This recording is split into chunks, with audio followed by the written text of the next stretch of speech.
గురించి నేర్చుకుందాము. పార్లమెంట్ అనేది legislative organ of union government.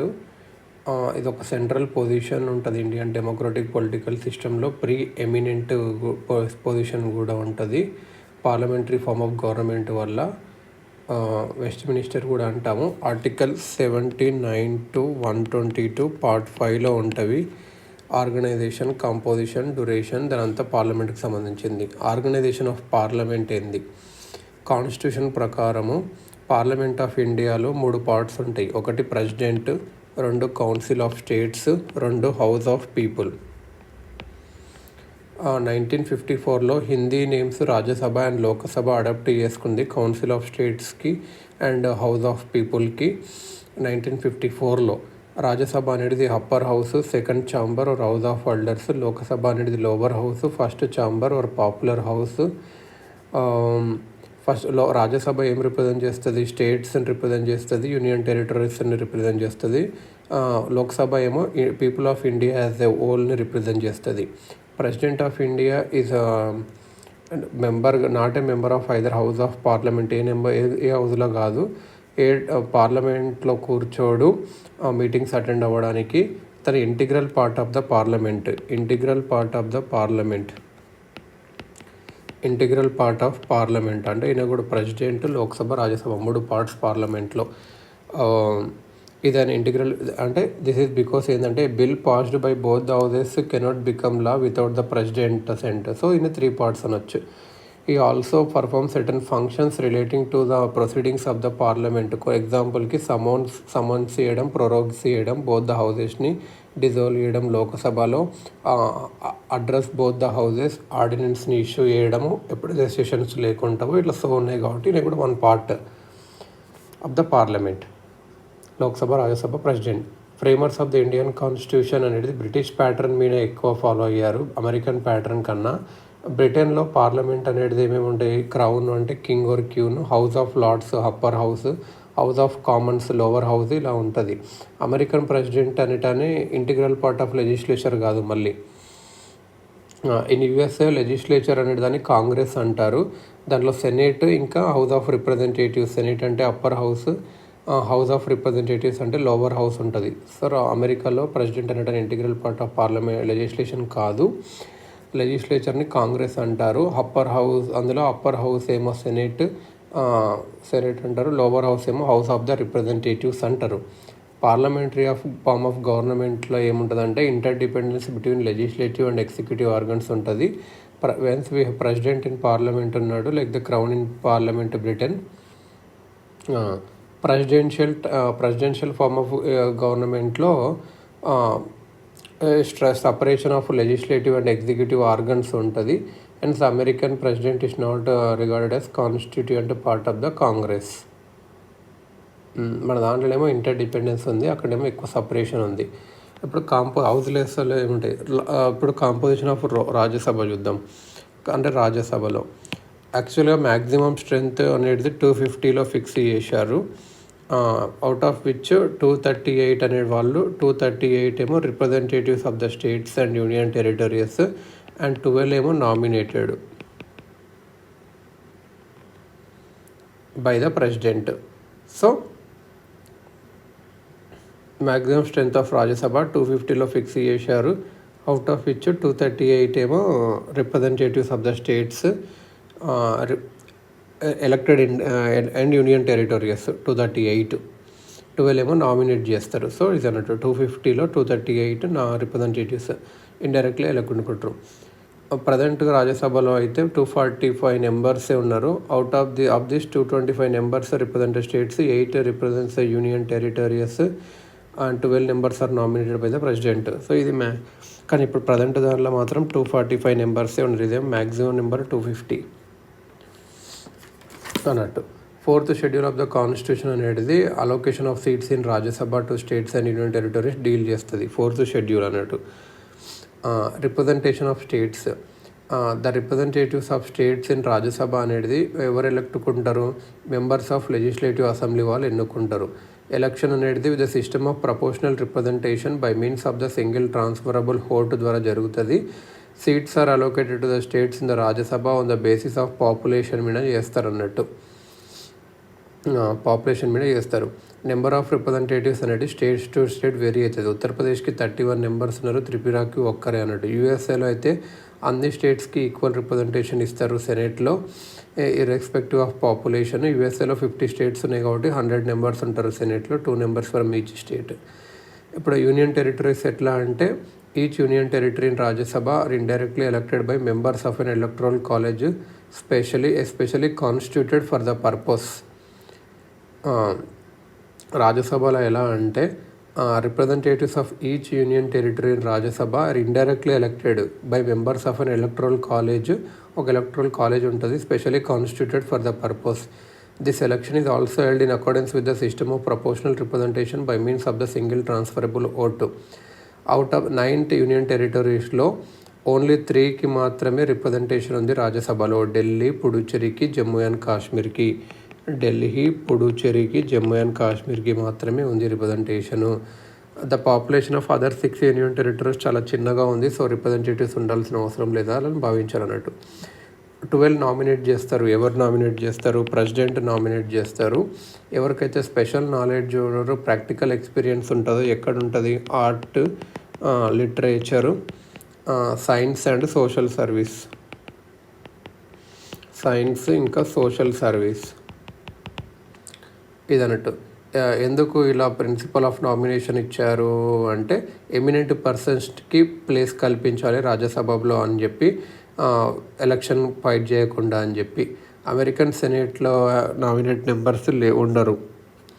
ఇప్పుడు లోక్సభ చూసుకుంటే మ్యాక్సిమం స్ట్రెంత్ వచ్చేసి 552కు డిసైడ్ అయ్యారు. 552 పెట్టారు. లోక్సభలో ఎంత? మ్యాక్సిమం వచ్చేసి 552. రాజ్యసభలో వచ్చేసి 250 మ్యాక్సిమము. 250 మ్యాక్సిమము, 230 ఏమో ఎలక్టెడ్. అందులో ఇప్పుడు ఉన్నది 245, 5 తక్కువ ఉన్నారు. లోక్సభలో 552 మ్యాక్సిమం అయితే అవుట్ ఆఫ్ దిస్ 530 మెంబర్స్ అనేటి వాళ్ళు రిప్రజెంటేటివ్స్ ఆఫ్ ద స్టేట్స్ ఉంటారు. 20 మెంబర్స్ ఏమో to be the representatives of union territories ఉంటారు. 2 మెంబర్స్ ఏమో to be nominated by the president from the Anglo Indian community. Present లోక్సభలో వచ్చేసి 545 ఉన్నారు, అంటే 7 తక్కువ ఉన్నారు మ్యాక్సిమం స్ట్రెంత్కి. ఆ 545లో 524 ఏమో స్టేట్స్, 19 ఏమో యూనియన్ టెరిటరీస్, 2 ఏమో Anglo Indian members nominated by president ఇదన్నట్టు. ఇప్పుడు రిప్రజెంటేటివ్స్ ఆఫ్ స్టేట్స్ చూస్తే వీళ్ళు డైరెక్ట్గా పీపుల్ ద్వారా ఎన్నుకుంటారు. టెరిటోరియల్ కాన్స్టిట్యుయెన్సీస్ స్టేట్లో ఎలక్షన్ అనేది principle of universal adult franchise మీద బట్టి ఉంటుంది. అబోవ్ 18 ఇయర్స్ ఉంటే vote who is not disqualified ఉండి ఏ provisions under the who is not disqualified under the provisions of the constitution or any law is eligible to vote to such election అన్నట్టు. Voting age అనేది 21 to 18 మార్చింది. 21 to 18 మార్చింది ఎప్పుడు అంటే 61st constitutional amendment act 1988లో మార్చారు. Union territories కూడా సేమే. Union constitution ఏం చేసిందంటే పార్లమెంట్కి ఇచ్చింది manner of choosing the representatives of the union territories in the Lok Sabha. Accordingly parliament ఏం చేసిందంటే enacted union territories direct election to the house of the people act 1965 by which members of Lok Sabha from the union territories are chosen by direct ఎలక్షనే. ఏం చట్టం తెచ్చింది దీనికోసం? Union territories direct election to the house of the people act 1965. Nominated మెంబర్స్ని ఇద్దరిని Anglo Indian community చేయాలి. Community ఒకవేళ representation అడిక్వేట్గా లేకపోతే లోక్సభలో. ఒరిజినల్ ప్రొవిజన్ అనేది 1960 వరకే ఉండాలి, కానీ ఎక్స్టెండ్ చేశారు 2025కి 95th అమెండ్మెంట్ యాక్ట్ 2009 ద్వారా. System of elections to Lok Sabha. Territorial constituencies holding direct elections లోక్సభకు పెట్టడానికి స్టేట్ని టెరిటోరియల్ కాన్స్టిట్యుయెన్సీగా డివైడ్ చేస్తారు. In this respect the constitution makes the following 2 provisions. ఎలా డివైడ్ చేస్తారు అంటే each state is allotted number of seats in the Lok Sabha in such a manner that the ratio between the number and it's population is same for all the states. ఒక number of MPs అన్నారు అనుకో ఒక స్టేట్స్కి, అది number by population of each state. ఇది అన్ని స్టేట్స్కి same ఉండాలి. ఫర్ ఎగ్జాంపుల్ ఆంధ్రప్రదేశ్కి 10 ఎంపీస్ ఉన్నారు అనుకుందాము, దాని పాపులేషన్ కూడా 20 ఉండాలి. ఏమంటే 1/2. ఫర్ ఎగ్జాంపుల్ ఇక్కడ తెలంగాణలో 5 ఎంపీస్ ఉన్నారు అనుకుందాం. పాపులేషన్ 10 ఉండాలి ఇట్లా అన్నట్టు. ఇప్పుడు 1/2. సో ఇట్లా రేషియోని మెయింటైన్ చేయాలంటే ఇది అన్నట్టు. This provision does not apply to a state having a population of less than 6 million. 6 million ఇది ఎక్కడంటే 6 million కన్నా ఎక్కువ ఉన్నప్పుడే 6 million కన్నా ఎక్కువ ఉన్నప్పుడే ఈ ఫార్ములా అన్నట్టు. అంతే ratio between number and it's population same ఉండాలి. ఈచ్ స్టేట్ టెరిటోరియల్ కాన్స్టిట్యుయెన్సీగా చేస్తారు. ఏ మేనర్లో చేస్తారు అంటే ratio between population of each constituency and the number of allotted to it is the same. అంటే ఫర్ ఎగ్జాంపుల్ ఎక్స్ సీట్స్ ఒక స్టేట్స్కి ఇచ్చారు. ఎక్స్ ఇదంటే and the number of for the ratio between the population of each constituency. For example ఒక కాన్స్టిట్యుయెన్సీలో why population ఉందనుకుందాము, ఇంకో కాన్స్టిట్యుయెన్సీలో Z population ఉందనుకుందాము. So ratio between the population of each constituency and the number of seats allocated to it is the same throughout the states. So X seats వచ్చారనుకో ఈ ratio same ఉండాలి. Population of constituency by number of seats allotted to its is same throughout the state. In brief ఏంటంటే constitution అనేది uniformity of representation ఉండాలి. దేంట్లో 2 స్టేట్స్కి మధ్యలో uniformity, 2 different కాన్స్టిట్యుయెన్సీకి మధ్యలో కూడా ఒకటే స్టేట్లో యూనిఫార్మిటీ ఉండాలన్నట్టు. పాపులేషన్ ఇక్కడ అంటే పాపులేషన్ ఏదైతే ప్రిసీడింగ్ సెన్సెస్లో వచ్చిందో అది తీసుకోవాలన్నట్టు కన్సిడరేషన్కి. ఆఫ్టర్ ఈచ్ సెన్సెస్ తర్వాత రీఅడ్జస్ట్మెంట్ చేస్తారు. ఒక సెన్సెస్ తర్వాత రీఅడ్జస్ట్మెంట్ చేస్తారు. Allocation of seats in the Lok Sabha to the states చేయడానికి, allocation of seats in the Lok Sabha to the states, division of each states into territorial constituencies. Parliament is empowered to determine the authority and the manner in which it is to be made. Allocation of seats in the Lok Sabha to the states, division of each states into territorial constituencies. Parliament is empowered to determine the authority and the manner in which it is to be made. So కాబట్టి parliament ఏం act చేసిందంటే delimitation commission acts act చేసింది 1952లో, 62లో, 72లో, 2002లో. దీనికోసం delimitation commissions acts. 42nd amendment act of 1976 propose చేసింది.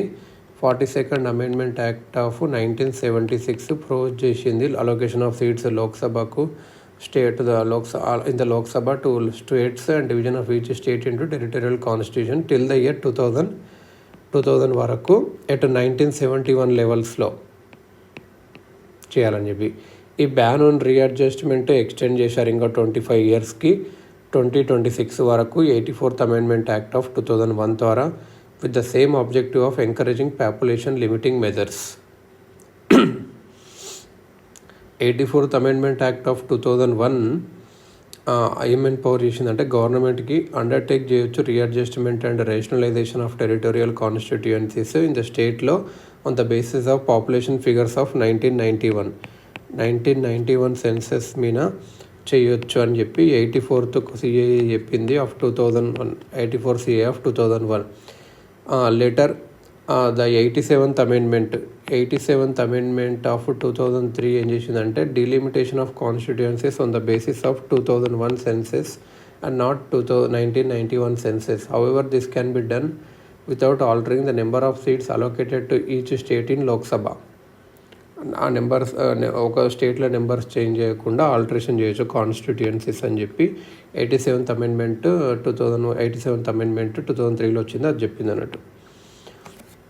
ఇంకా SC STస్కి రిజర్వేషన్ సబ్ సీట్స్ కాన్స్టిట్యూషన్ అనేది అబాండన్ చేసింది. ఏంది system of communal representation.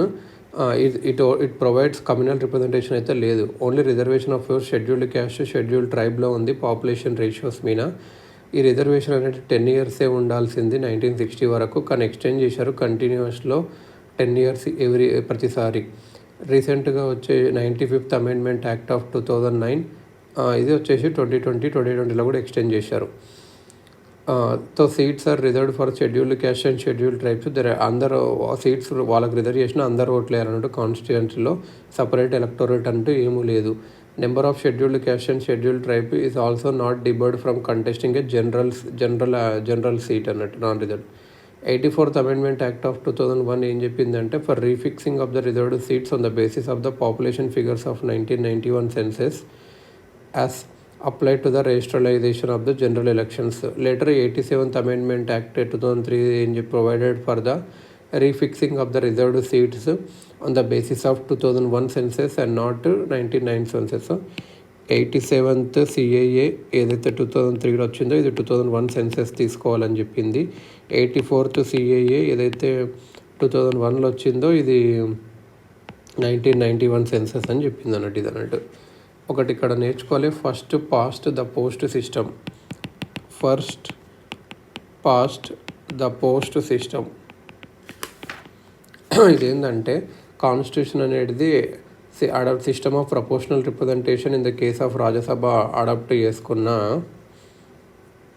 System of proportional representation. అదే it has not preferred the same system in the case of Lok Sabha. Instead ఏం చేసిందంటే system of territorial representation అంటే first past the post system. Proportional representation ఏమో రాజ్యసభలో, ఇక్కడనేమో territorial representation ఉంచుకుంది అన్నట్టు. Territorial representation కింద ఏముంటుంది అంటే every number of legislature represents a geographical area known as constituency. From each constituency ఒక రిప్రజెంటేటివ్ ఎలక్టెడ్ అవుతాడు. So such a constituency is known as single member constituency అంటారు. ఈ సిస్టంలో క్యాండిడేట్ ఎవరైతే మెజారిటీ ఆఫ్ ఓట్స్ తెచ్చుకుంటారో వాళ్ళే ఎలక్టెడ్ అన్నట్టు. This means ఇక్కడ simple majority system of representation అనేది does not represent the whole ఎలక్టరేట్ని రిప్రజెంట్ చేయదు. ఏంటంటే it does not secure due representation to minorities, small గ్రూప్స్కి అన్నట్టు. The system of proportional representation అనేది దేనికి అంటే ఈ defects of territorial representation remove చేయడానికే ఇది అన్నట్టు. సిస్టమ్ ఆఫ్ ప్రపోర్షనల్ రిప్రజెంటేషన్ కింద ఏముంటుందంటే అన్ని సెక్షన్స్ ఆఫ్ పీపుల్కి రిప్రజెంటేషన్ వస్తుంది in proportion to the number. Even the smallest section of పాపులేషన్కి కూడా వాళ్ళ డ్యూ షేర్ ఆఫ్ రిప్రజెంటేషన్ లెజిస్లేచర్లో వస్తుంది ఈ సిస్టమ్ ఆఫ్ ప్రపోర్షనల్ రిప్రజెంటేషన్లో. 2 kinds ఆఫ్ ప్రపోర్షనల్ రిప్రజెంటేషన్ ఉన్నాయి, నేమ్గా single transferable vote system and list system. ఇండియాలో ఫస్ట్ సింగిల్ ట్రాన్స్ఫరబుల్ ఓటు సిస్టమ్ని ఎన్నుకున్నాము for the election of members to Rajya Sabha and state legislative councils and for the president and the vice president అన్నట్టు. So some numbers of the constituent assembly ఏం చెప్పారంటే system of proportional representation constituent అసెంబ్లీలో ఉండాలి for the election of members of Lok Sabha అని చెప్తే constitution మాత్రము ఈ system adoption చేయలేదు. ఎందుకు అంటే ఇది difficulty for the voters to understand the system. ఆ సిస్టమ్ని అర్థం చేసుకోవడం డిఫికల్ట్ అన్నట్టు, కొద్దిగా కాంప్లికేటెడ్. ఎందుకంటే మన దాంట్లో లో లిటరసీ స్కేల్ ఉంది కంట్రీలో. ఇంకోటి ఏంటంటే instability to the parliamentary government due to the tendency of the system instability to the parliamentary government due to the tendency of the system to multiply political parties leading to instability in government. అన్స్టేబిలిటీ ఉండొచ్చు మన parliamentary గవర్నమెంట్లో, ఎందుకంటే tendency of the system ఏంటి political పార్టీస్ని double చేస్తుంది. So ఇన్స్టేబిలిటీ వచ్చేది గవర్నమెంట్లో, unsuitable అని వచ్చేది. అడిషనల్గా సిస్టమ్ ఆఫ్ ప్రపోర్షనల్ రిప్రజెంటేషన్ అనేది ఇంకా కొన్ని నష్టాలు కూడా ఉన్నాయి. ఇది చాలా ఎక్స్పెన్సివ్తో కూడిన పని, ఏ స్కోప్ ఇవ్వదు ఆర్గనైజేషన్ బై ఎలక్షన్స్కి ఇవ్వడానికి. It eliminates intimate contacts between voters and representatives. It promotes minority thinking and group interest. It increases the significance of party system and decreases that of voter. ఇది అన్నట్టు. ఇప్పుడు డ్యూరేషన్ ఆఫ్ హౌసెస్ చూసుకుంటే duration of Rajya Sabha అనేది first వచ్చేసి 1952లో ఉండే continuing chamber అన్నట్టు. అంటే ఇది ఒక పర్మనెంట్ బాడీ, ఇది డిసోల్యూషన్ ఉండదు. కాకపోతే 1/3 of the members every second year retire అవుతారు. 1/3 of the members every second year retire అవుతారు. Their seats are filled up by fresh elections and presidential nominations at the beginning of every third year. ఆ seats అనేటివి every third ఇయర్లో presidential nominations at the beginning of every third year, fresh elections and presidential nominations of ఆ retiring members అనేవాళ్ళు eligible for reelection and renomination any number of times అన్నా సరే. Constitution అనేది term of office of members fix చేయలేదు, అది పార్లమెంట్కి ఇచ్చింది. So parliament ఏం చేసిందంటే ఆర్పిఏ యాక్ట్ తెచ్చింది 1951, representation of people act. Term of office ఎంత పెట్టింది, 6 years పెట్టింది. యాక్ట్ ఇంకేం ఎంపవర్ చేసిందంటే ప్రెసిడెంట్ ఆఫ్ ఇండియాని to curtail the term of member chosen in the first రాజ్యసభలో వాళ్ళడం. In the first batch, it was decided by a lottery as to who should retire. Further, the Act also authorized the Parliament to make provisions to govern the order of retirement of the members of Rajya Sabha.